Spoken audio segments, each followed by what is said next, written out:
నమస్కారం, welcome to 1 TV news. ముందుగా headlines చూద్దాం.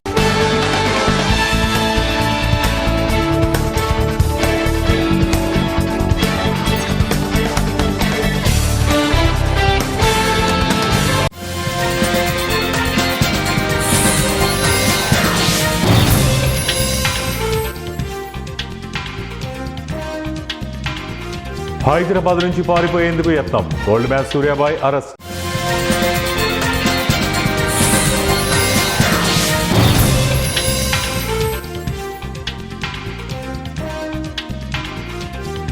అయోధ్య విరాళాల స్కామ్, కీలక సభ్యుల రాజీనామా.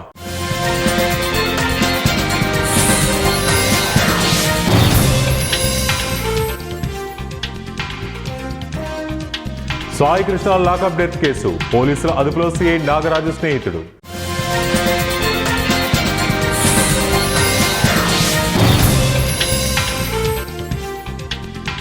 మనసు ముక్కలైంది, మొన్ననే ఖుష్బూ కుమార్తె పెళ్లిలో కలిసి నవ్వుకున్నాం. భాగ్యరాజ్ మృతిపై చిరంజీవి ఎమోషనల్. గోల్డ్ మ్యాన్ సూర్యాబాయ్ను పోలీసులు అరెస్టు చేశారు.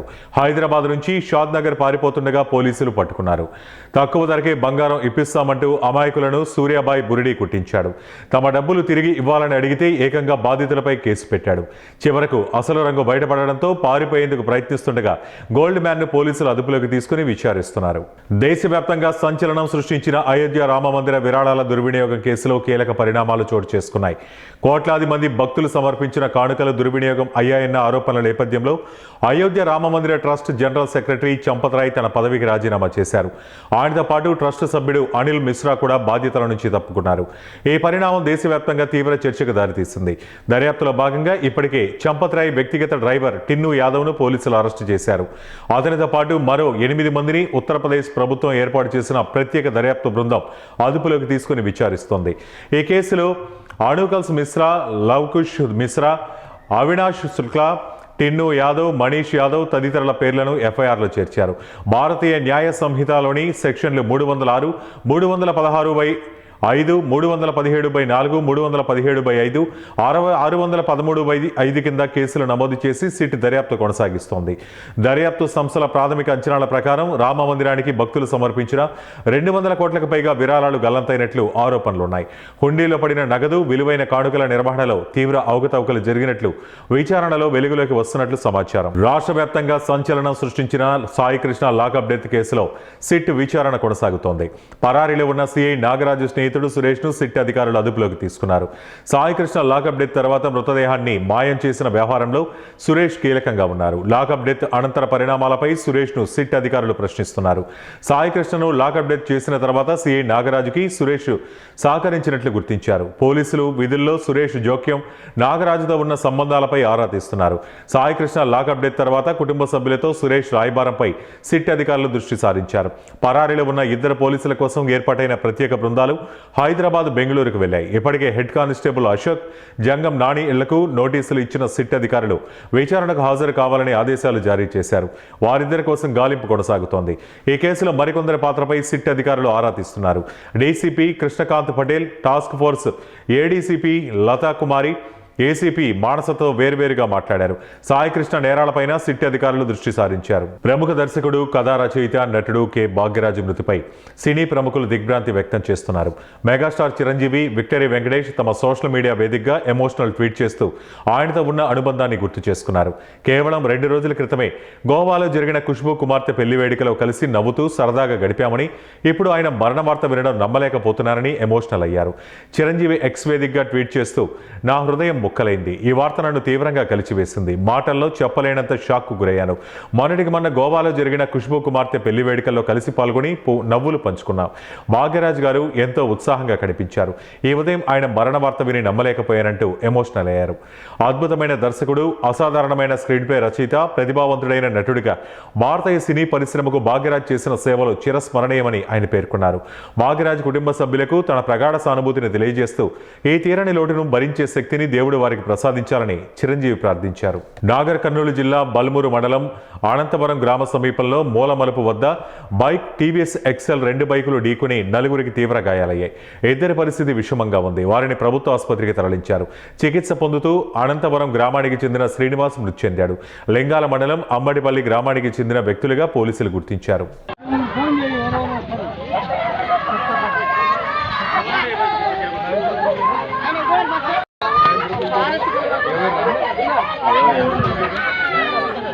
ఏం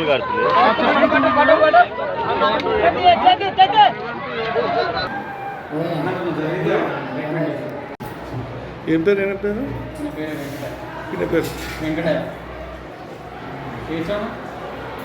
అన్ని ఛానల్ పోతుంది ఇక్కడ తీస్తే మేము అంతా పంచుకుంటాం 20 వస్తుంది మా దాంట్లో.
కర్నూలు నియోజకవర్గంలో సర్ కార్యక్రమంలో తప్పులు జరుగుతున్నాయని కర్నూలు మాజీ వైసీపీ ఎమ్మెల్యే హఫీజ్ ఖాన్ అన్నారు.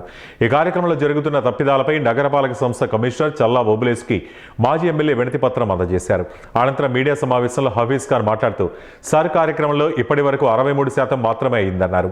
గడువు దగ్గర పడుతున్న ఓటర్లకు ఎన్యూమరేషన్ ఫామ్ ఇవ్వలేదన్నారు. ప్రతిపక్ష పార్టీ నాయకుల అభిమానుల ఓట్లు తొలగించే విధంగా కుట్రలు జరుగుతున్నాయని హఫీజ్ ఖాన్ విమర్శించారు. మున్సిపల్ కార్పొరేషన్ కమిషనర్ గారు మరియు ఈఆర్ఓ గారు ఎవరైతే ఉన్నారో ఆయనతో కలవడం జరిగింది.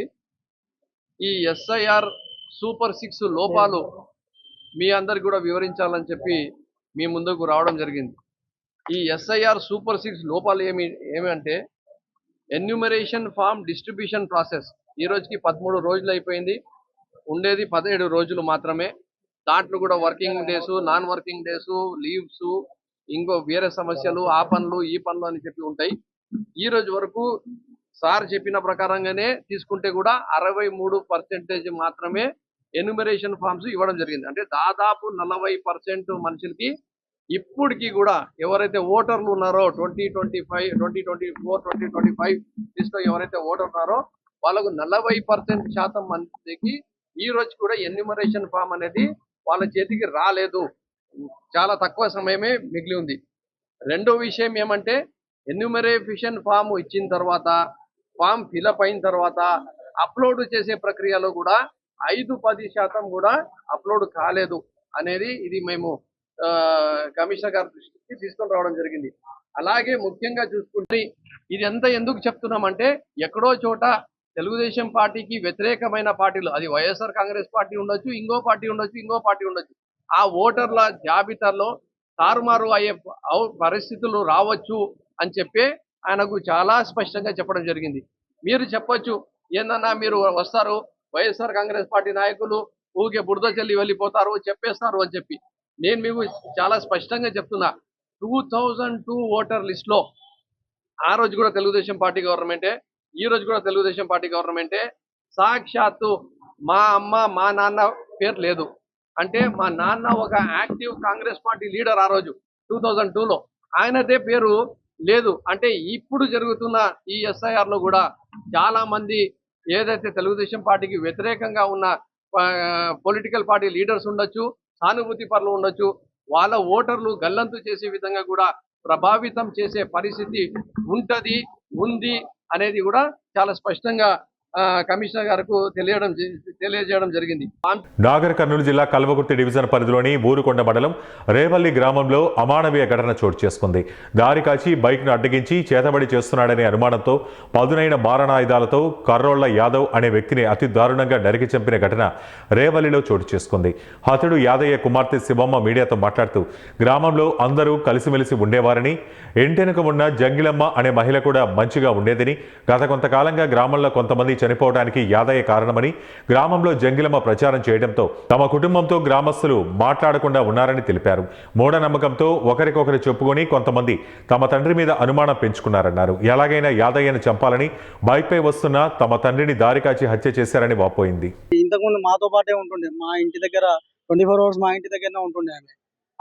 అకస్మాత్తుగా ఆమె ఎందుకు ఇట్లా చెప్పింది తెలియదు. ఆమె మాటలు నమ్ముకున్న ఊరోళ్ళు కూడా చాలా మటుకు మా మీద మేము కనిపిస్తే తిట్టడము. నేను హైదరాబాద్ ఉన్న 4 months నుంచి మా ఫ్యామిలీ వాళ్ళు కనిపిస్తే తిట్టడము, లేదంటే వాళ్ళ దగ్గర వాళ్ళు పోతుంటే రావడం, ఈమె లేచినప్పటి నుంచి ఒకరిపైన పెట్టి తిట్టడము ఇదే చేస్తుంది అనమాట. నాకు మా నాన్న లాస్ట్ మంత్ చెప్పిండు. నేను చెప్పిన ఇట్లా సరే ఇక్కడ ఏదన్నా జరిగినా మనం హైదరాబాద్ వెళ్ళిపోదాం, ఇక్కడ వద్దు అని చెప్పినుంటి. మా నాన్న ఏం చెప్పిండంటే మనం చేయని తప్పుకు మనం హైదరాబాద్ పోతే మన పైన పడుతుంది, మనం వద్దు అని చెప్పిండు. దాని తర్వాత ఇంత చంపేంత దాకా తీసుకొచ్చా అని మేము అనుకోలేదు. ఇప్పుడైతే అనుమానం అంటూ మొత్తం క్లియర్ గా ఆమెతోనే ఉంది. స్టార్ట్ చేసిందే ఆమె, ఈ డ్రామా అంతా తీసుకొచ్చింది ఆమె. ఆమె చేయకపోయినా ఆమె తరపు నుంచి ఎవరన్నా చేసి ఉంటారు. అంత ఈజీగా మా నాన్న చంపాల్సిన పగలు ఎవరికి లేవు. ఎందుకంటే మేము ఎవరిని ఆస్తి లేదు, ఎవరి దగ్గర ఏం ఆశించలేదు. మా నాన్నను చంపి ఇట్లా మరి సరే యాక్సిడెంట్ అయింది అంటే అది వేరు. నార్మల్ మొత్తానికి గొడ్డలు తీసుకొని నరకడము, కత్తిపోట్లు ఉండేది సార్. బాబా బామ్మర్దులు వరుసగా జోక్స్ గా ఆడుకుంటూ ఉండేది. వాళ్ళ సడన్ గా ఒకసారి ఆ ముసలోనికి ఏమైంది, వెన్నుబొక్కకు ఆపరేషన్ అయింది. ఆపరేషన్ చేసినాక చాలా రోజులు బతకలే ఆ ముసలోడు చచ్చిపోయినాక జంగిలమ్మ ఏం చేసింది, మీ నాయన మంత్రాలు చేసి మీ నాయన చంపేసిందని మా నాయన మీద నింద పెట్టింది సార్. మా నాయనకు చేతవాడు వస్తుందని నింద పెట్టి ఊరు మొత్తం చెప్పింది సార్. వాళ్ళకి వీళ్ళకి చెప్పి అనుమానం లేపి అందరిలో మమ్మల్ని చులకగా చేసింది సార్. మమ్మల్ని చూసేనే అందరు పక్కకి వెళ్ళిపోయే సార్. నిన్న మమ్మల్ని మా బాబాయ్లను మా పిల్లలను చూసే అందరు కలిసి మా నాయన ఇట్లా చేసిరు పదురుకొని. 10 మంది ఏమో మా ఊర్లో చచ్చిపోయారు సార్. చేసిరు సార్. ఊర్లో చిన్న వెంకటైనా ఏం పేరు. మేడ్చల్ జిల్లా నాచారం సర్కిల్ పరిధిలోని 19వ division Meerpet HB colony Krishnanagar NFC main రోడ్లో ది హెవెన్లీ కన్స్ట్రక్షన్ గ్రూప్ నూతన కార్యాలయం ప్రారంభించారు. ఈ సందర్భంగా the Heavenly Construction Group CMD Challa Ramireddy, CEO Challa Anil Reddy మాట్లాడుతూ ది హెవెన్లీ కన్స్ట్రక్షన్ గ్రూప్ నాణ్యమైన కన్స్ట్రక్షన్ అందిస్తూ కస్టమర్ల అభిమానాన్ని పొందుతుందన్నారు. అపార్ట్మెంట్స్, ఇండిపెండెంట్ హౌసెస్, చర్చిలు, హాస్పిటల్స్, ఫామ్ హౌస్లు, భవనాలను నిర్మాణం చేస్తూ అభివృద్ధి పదంలో మరింత ముందుకు నడిపించాలని కోరారు. ఈ సంస్థను నమ్ముకుని బతుకుతున్న మేస్త్రీలు, కార్మికులు, ఆఫీసులో పనిచేసే సిబ్బంది, supervisors, engineers, plumbers, electrical workers ప్రతి ఒక్కరిపైన కూడా ఆ దేవుడి ఆశీర్వాదం ఉండాలని కోరారు. ఈ కార్యక్రమంలో ఆఫీస్ సిబ్బంది, కార్మికులు పెద్ద సంఖ్యలో పాల్గొన్నారు. లేకపోతే ఉద్యోగము కానీ లేకపోతే మన పనులు ఏవైనా ఉండవచ్చు. అందులో దేవుని యొక్క 4 కార్యములు మనం నేర్చుకోవాలి. ఒక బైబిల్ గ్రంథంలో ఒక అతను ఉన్నాడు. ఆయన దేవుని దగ్గర ఒక ప్రార్థన చేశాడు. ప్రార్థన అంటే దేవునికి మనం మనవులు చెప్పుకోవడం. ఇదేదో మత సంబంధమైనది కాదు నేను చెప్పేది. ప్రార్థన అనేది నీకు దేవునికి ఉన్న సంబంధము ప్రార్థన. అయితే ప్రార్థన చేసేటప్పుడు ఆయన అడిగిన 4 విషయాలు అడిగాడు. ఏమడిగాడంటే, మనం ఎప్పుడు కూడా అడుగుతాం ఏంటంటే దీవించు, ఆశీర్వదించు అని అడుగుతాం. తర్వాత సంగతి మర్చిపోతాం. ఎప్పుడే కానీ ఈ 4 విషయాలు మీ జీవితంలో ఉంటే మీరు అభివృద్ధిలోనికి వస్తారు. దేవుడు మనల్ని నడిపిస్తాడు. ఆయన అడిగిన 4 విషయాలు ఏంటంటే, మొదటి విషయం ఏంటంటే నన్ను ఆశీర్వదించు అని అడిగాడు. దేవుని వాక్యంలో మొదటి దినవృత్తాంతముల గ్రంథంలో ఈ మాటను చూడవచ్చు. 4వ అధ్యాయం 1 Chronicles chapter 4 verse 10. ఎబ్బేజు అనే ఒక వ్యక్తి దేవుని దగ్గర అడుగుతున్నాడు. ఎబ్బేజు దేవుని గురించి మొదలుపెట్టి, నీవు నన్ను నిశ్చయముగా ఆశీర్వదించి. ద ఫస్ట్ థింగ్ ఏంటంటే దేవుని అడిగేటప్పుడు దేవా నాకు నీకు ఉన్న సంబంధాన్ని బట్టి పలమనేరు ప్రాంత యువత భవిష్యత్తును దృష్టిలో పెట్టుకుని స్కిల్ డెవలప్మెంట్ ట్రైనింగ్ సెంటర్ ఏర్పాటుకు ప్రభుత్వం దృష్టికి తీసుకువెళ్లి తన వంతు కృషి చేస్తానని పలమనేరు శాసనసభ్యులు అమర్నాథ్ రెడ్డి తెలిపారు. యువతకు ఉద్యోగాలు, స్వయం ఉపాధి అవకాశాలు కల్పించడమే కూటమి ప్రభుత్వ ప్రధాన లక్ష్యమని ఆయన స్పష్టం చేశారు. పలమనేరు ప్రభుత్వ డిగ్రీ కళాశాలలో ఏపీ నైపుణ్యాభివృద్ధి మరియు శిక్షణా శాఖ ఆధ్వర్యంలో సీడ్ ఆఫ్ నిర్వహించిన జాబ్ మేళా కార్యక్రమంలో ఎమ్మెల్యే పాల్గొని మాట్లాడారు. పలమనేరు 3 రాష్ట్రాల కూడలిగా ఉన్నందున పరిశ్రమలు, ఉపాధి అవకాశాలకు అనువైన ప్రాంతమని, ఈ నేపథ్యంలో 250 కోట్ల అంచనాలతో స్కిల్ డెవలప్మెంట్ ట్రైనింగ్ సెంటర్ ఏర్పాటు కోసం 2018లోనే ప్రతిపాదనలు సిద్ధం చేశామని గుర్తు చేశారు. 2019లో ప్రభుత్వం మారడంతో ఆ ప్రతిపాదన నిలిచిపోయిందని, కూటమి ప్రభుత్వం అధికారంలోకి వచ్చిన తర్వాత ఆ అంశాన్ని ముఖ్యమంత్రి దృష్టికి తీసుకెళ్లినట్లు తెలిపారు. కొన్ని అనివార్య కారణాల వల్ల ఆలస్యం జరిగినప్పటికీ ప్రస్తుతం ఈ ప్రాంతానికి స్కిల్ డెవలప్మెంట్ సెంటర్ అత్యవసరమని ప్రజాప్రతినిధిగా ప్రభుత్వంతో చర్చించి కేంద్రం ఏర్పాటు కోసం కృషి చేస్తారని హామీ ఇచ్చారు. రాష్ట్రంలో పెట్టుబడులు, పరిశ్రమలను ఆకర్షించేందుకు ముఖ్యమంత్రి చంద్రబాబు నాయుడు, నారా లోకేష్ నిరంతరం కృషి చేస్తున్నారని ఎమ్మెల్యే పేర్కొన్నారు. పరిశ్రమలు వస్తేనే యువతకు పెద్ద ఎత్తున ఉద్యోగ అవకాశాలు లభిస్తాయని, అందుకే యువత కూడా స్థానిక అవసరాలకు అనుగుణంగా తమ నైపుణ్యాలను పెంపొందించుకోవాలని సూచించారు. ప్రభుత్వం అందిస్తున్న నైపుణ్య శిక్షణ కార్యక్రమాలు, ఉపాధి పథకాలను సద్వినియోగం చేసుకుని ఉద్యోగాలతో పాటు స్వయం ఉపాధి దిశగా అడుగులు వేయాలని పిలుపునిచ్చారు. ప్రతి ఇంటి నుంచి ఒక పారిశ్రామికవేత్తను తయారు చేయడమే కూటమి ప్రభుత్వ సంకల్పమని, ఔత్సాహిక యువత ప్రభుత్వ ప్రోత్సాహకాలను వినియోగించుకుని విజయవంతమైన పారిశ్రామికవేత్తలుగా ఎదగాలని ఆకాంక్షించారు. ఉద్యోగ అవకాశాలు వచ్చేటువంటి అవకాశం మెండుగా ఉంటుందని చెప్పి ఈ సందర్భంగా మీ అందరి దృష్టికి తెచ్చే ప్రయత్నం చేస్తున్నా. అదే కాకుండా పరిశ్రమలే కాకుండా అప్పుడే వేదికపైనటువంటి సోదరులు 2-3 మాటలు చెప్పారు. ఈ ఉపాధి, ఉద్యోగ అవకాశాలే కాకుండా స్వయంగా అంటే మీరే ఎంటర్‌ప్రెన్యూర్స్గా ఎదగడానికి ఈరోజు ప్రభుత్వం చాలా కార్యక్రమాలు చేస్తూ ఉంది. ఉన్నతి ద్వారా కావచ్చు, ఎస్సీ కార్పొరేషన్ ద్వారా కావచ్చు, రకరకాలైనటువంటి వాటి ద్వారా ప్రభుత్వం నుంచి మరీ మన ముఖ్యమంత్రి చంద్రబాబు నాయుడు గారు ప్రతి ఇంట్లో ఒక ఎంటర్‌ప్రెన్యూర్ ఉండాలనేటువంటి లక్ష్యంతో ఈరోజు ఈ కూటమి ప్రభుత్వం పనిచేస్తూ ఉంది. కాబట్టి ఎక్కడైనా నాకు ఉద్యోగము దొరకలేదో, రాలేదని బాధ లేకుండా మీరే స్వయంగా ఎదగడానికి అవకాశాలు కూడా చాలా మెండుగా ఉన్నాయి. అందున మనమున్నటువంటి ప్రాంతం ఈరోజు మన పలమనేరులో ఇది రైట్ ప్లేస్. ఎందుకంటే చుట్టుపక్కల అటు కర్ణాటక కానీ, తమిళనాడు కానీ, దాదాపు కర్ణాటక మన ఊరికి దగ్గరకు వస్తూ ఉంది. మనకి ఈరోజు ఎక్స్ప్రెస్ వే ప్రమాణంగా 3/4 గంట, 1 గంటలోనే మనం హొస్కోటకు పోయేటువంటి పరిస్థితి ఉంది. అదేవిధంగా హొసూరు కూడా మనకు దగ్గరే ఉంది, కృష్ణగిరి దగ్గర ఉంది. ఇక్కడ ఉన్నటువంటి మన 4 రోడ్లో ఉన్నటువంటి ఇండస్ట్రీస్, ఇప్పుడు పార్లే కానీ వాటన్నీ కూడా 4 రోడ్లో ఉన్నాయి. కిందకు ఘాటు దిగుతానే అమర్రాజా ఇండస్ట్రీస్ కానీ రకరకాల ఇండస్ట్రీస్ ఉన్నాయి. జిల్లాకు పోతే ఎలక్ట్రానిక్స్కి సంబంధించి ఎలక్ట్రానిక్ మ్యానుఫ్యాక్చరింగ్ క్లస్టర్ 1 and 2 తిరుపతిలోనే పనిచేస్తూ ఉంది. ఇంకొక పక్క శ్రీ సిటీ ఉంది. ఇటు పక్క అటు తమిళనాడు, కర్ణాటకకు దగ్గరగా ఉండేటువంటి ప్రాంతం కాబట్టి ఎక్కువ అవకాశాలు ఈ ప్రాంతంలో ఉన్నాయి. కాబట్టి ఎక్కువ దానికి సంబంధించినటువంటి స్కిల్స్ పైన ప్రత్యేకమైనటువంటి దృష్టి పెట్టగలిగితే ఖచ్చితంగా ఈ ప్రాంతంలో నిరుద్యోగ సమస్య అనేది రాకుండా స్వయం సహాయకంగా మీరు డైరెక్ట్గా కూడా ఎంటర్‌ప్రెన్యూర్స్గా ఎదగడానికి కూడా అవకాశాలు ఉన్నాయి.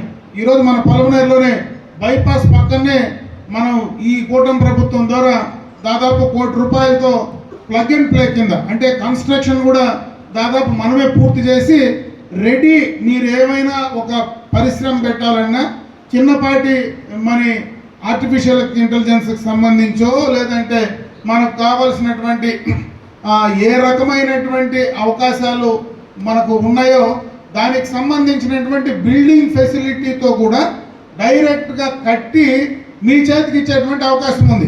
అది ఈరోజు దాని రెంటెడ్ పర్పస్ కిందనా లేదంటే డైరెక్ట్గా సేల్ పర్పస్ కిందనా అనేది ఇంకా ఏపీఐసీలో నిర్ణయం తీసుకోలేదు. కాబట్టి ఆ రెంటెడ్ పర్పస్ కింద అయితే ఆ రెంట్ కట్టుకొని మీరే అక్కడ ఒక ఎంటర్‌ప్రెన్యూర్గా చేసుకోవడానికి దూరం కూడా పోవాల్సిన పని లేదు. మన బైపాస్లోనే కన్స్ట్రక్షన్ నడుస్తూ ఉంది. ఇంకొక 3-4 నెలల్లో అది కూడా కంప్లీట్ అయిపోతుంది. దానికి ఎదురుగానే గతంలోనే మనం ఏదైతే చిన్న ఎంటర్‌ప్రెన్యూర్స్ ఎవరైతే ఉన్నారో వాళ్ళందరికీ కూడా గతంలో మనం అక్కడ ప్లాటింగ్ అలాట్ చేసాం. ఈరోజు మళ్ళీ మన గండ్రాస్పల్లిలో మనకు వచ్చినటువంటి ఎంఎస్ఎంఈకి సంబంధించి చాలా పెద్ద ప్లాటు భారతదేశంలోనే 2 వస్తే ఆ రెండిట్లో మనకు దండరాజపల్లిలో ఒకటి తెచ్చుకున్నాం. అక్కడ కూడా వేకెన్సీలు ఉన్నాయి.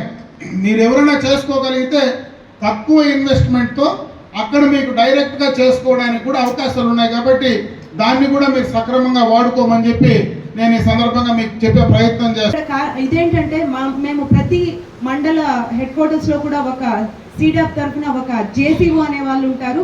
ఆ జేసీఓ నెంబర్ కూడా అందరికీ షేర్ చేయడం జరుగుతుంది. ఇందులో భాగంగా ఏంటంటే ఈ ట్రైనింగ్స్ అన్నిటికీ కూడా 45 రోజుల నుండి 90 రోజుల వరకు వాళ్ళకి ట్రైనింగ్ ప్రోగ్రామ్ అనేది ఇవ్వడం జరుగుతుంది. ఇది మొత్తం కూడా రెసిడెన్షియల్ ట్రైనింగ్ ప్రోగ్రామ్ ఉంటుంది, గవర్నమెంట్ ఆధ్వర్యంలోనే జరుగుతుంది. టోటల్గా కూడా ఫ్రీగా వాళ్ళకి ట్రైనింగ్స్ ఇచ్చి కోచింగ్ ఇచ్చి సర్టిఫికేట్ ఇవ్వడంతో పాటు వాళ్ళకి లాస్ట్లో కొన్ని ఇదే విధంగా కొన్ని కంపెనీస్ తరఫున కూడా జాబ్ ఆపర్చునిటీస్ కూడా చూపించడం జరుగుతుంది. కాబట్టి సీడాప్ తరఫున ఈ ఆపర్చునిటీ అంటే స్కిల్ ఇవ్వడము, జాబ్ ఇవ్వడము రెండు కూడా ఇక్కడ క్యాష్తో సంబంధం లేదు. ప్రతి ఒక్కరిని కూడా మేము మొబిలైజ్ చేసి చేయడం జరుగుతుంది. సో ఈ ఆపర్చునిటీస్ కూడా ఉపయోగించుకోవాల్సిందిగా కోరుచున్నాము. అదేవిధంగా తర్వాత కొంతమంది ఏంటంటే మాకు చదువుకున్నాము, జాబ్ రాలేదనే నిరుత్సాహంతో ఉన్న వాళ్ళు చాలామంది ఉన్నారు. మరి ఆ విధంగా ఉండకుండా చేయడానికి ఏంటంటే ఇండియన్ బ్యాంక్ తరఫున ఆర్సెటి అనేది రన్ అవుతుంది. ఈ ఆర్సెటి కింద ఏంటంటే ఎవరైతే ఉమెన్ ఉండి వాళ్ళకి 18 years ప్లస్ నుండి వాళ్ళకి ఏదైనా నేను స్కిల్ నేర్చుకోవాలి అని ఉంటే వాళ్ళకు కూడా రెసిడెన్షియల్ అంటే మార్నింగ్ నుండి ఈవినింగ్ వరకు అంటే 10 to 5 ట్రైనింగ్ ప్రోగ్రామ్ ఉంటుంది. ఇది ప్రస్తుతం చిత్తూరు హెడ్ క్వార్టర్స్లో మాత్రమే రన్ అవుతుంది. సపోజ్ వాళ్ళకి ప్రతి దీంట్లో కూడా టైలరింగ్ నేర్చుకోవాలి, బొట్టికి ఇది నేర్చుకోవాలి, అల్లికలు నేర్చుకోవాలి, కుట్లు నేర్చుకోవాలంటే సపోజ్ ఇప్పుడు పలంనేరులో ఒక బ్యాచ్ 30 నుండి 35 మంది కనుక ఒక బ్యాచ్ కనుక క్రియేట్ అయితే వాళ్ళే వచ్చి ఇక్కడ మనం ఒక ట్రైనింగ్ సెంటర్ ఎక్కడైనా కూడా ఒక హాల్ మాట్లాడి ఇవ్వగలిగితే ఫ్రీగా కోచింగ్ ఇవ్వడం జరుగుతుంది. సో మార్నింగ్ టిఫిన్, మధ్యాహ్నం భోజనము, టీతో పాటు వాళ్ళే సప్లై చేసి టోటల్గా ఉచితంగా ట్రైనింగ్ ఇచ్చి సర్టిఫికేట్ కూడా ఇవ్వడం జరుగుతుంది. ఇప్పుడు కొత్తగా కూడా అందులో ఈ కార్ డ్రైవింగ్, చాలా మందికి డ్రైవింగ్ నేర్చుకోవాలని ఆశ ఉంటుంది. కాబట్టి కార్ డ్రైవింగ్ కూడా ఇందులో 45 days అనేది ఉచితంగా 30 నుండి 45 days అనేది ఉచితంగా కూడా నేర్పించడం. కాబట్టి ఆర్సిటీ తరఫున చాలా స్కిల్కి సంబంధించిన ఆపర్చునిటీస్ ఉన్నాయి, వాటిని ఉపయోగించుకోవాల్సిందిగా కోరుచున్నాము. ఇక కొంతమంది ఏంటంటే మేము బాగా చదువుకున్నాము, జాబ్ రాలేదని నిరుత్సాహంతో కొన్ని ఏమి రాలేదు, మా లైఫ్ జీరో అయిపోయిందని చాలామంది అలా కామ్గా ఉన్న వాళ్ళు చాలామంది ఉన్నారు. సో ఎక్కడా కూడా జాబ్ రాలేదని ఎవ్వరూ నిరుత్సాహపడనవసరం లేదు. ఈ రోజు కూడా మేము 12 కంపెనీలను కూడా పిలిపించడం జరిగింది. సో ఇక్కడ జాబ్ రాకపోతే ఇంకొక ఆపర్చునిటీ. వార్తలు ముగించే ముందు ముఖ్యాంశాలు మరోసారి.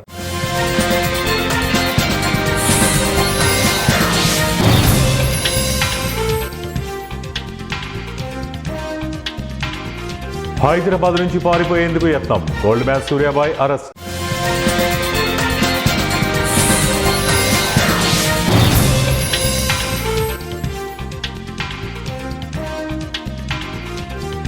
అయోధ్య విరాళాల స్కామ్, కీలక సభ్యుల రాజీనామా.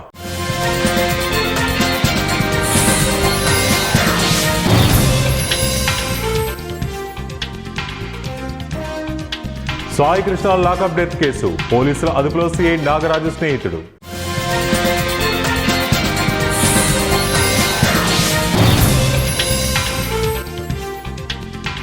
మనసు ముక్కలైంది, మొన్ననే ఖుష్బూ కుమార్తె పెళ్లిలో కలిసి నవ్వుకున్నాం. భాగ్యరాజ్ మృతిపై చిరంజీవి ఎమోషనల్. ఇవే ఇప్పటివరకు ఉన్న బులెటిన్ అప్డేట్స్. మరిన్ని అప్డేట్స్ కోసం చూస్తూనే ఉండండి 1TV న్యూస్.